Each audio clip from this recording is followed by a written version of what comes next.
کارمندان تلویزیون سیما در همکاری با تشکیلات‌های دختری دیگر بابت پیشگیری بیماری سرایتی از جمله کووید 19 ریتم سنی شوک گذرانده حالت‌های رعایت نشدن عادی‌ترین طلبات‌های گیگین شخصی خاصه استفاده نگردیدن نقاب طبی را از طرف شهروندان علیحده تاکید می‌نمایند.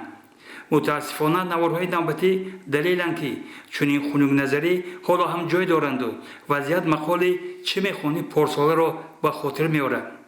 به این نوارها نگرید و ببینید که ما تا کجا نسبت سلامتی خویش بی‌طرفیم و درک هم نمی‌سازیم که چنین رفتارمان به سلامتی دیگران نیز خوف ایجاد می‌نماید.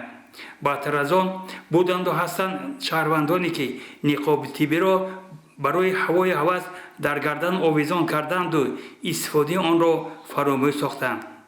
این حالت البته بی‌طرفی است که خوف پهن‌شوی بیماری‌های صورتی را بیشتر می‌سازد.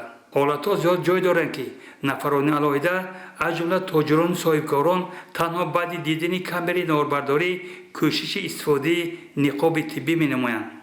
این قبیل اشخاص شاید فراموش کردند که کارهای بی‌ضررگردانی، دعوت رعایت گیگین شخصی و پوشیدن نقاب‌های طبی تنها به خاطر حفظ سلامتی خودمان و اطرافیان است. پس چرا ما به سلامتی خود که آن را بزرگان گوهر نایاب عنوان کردند بی‌طرفیم؟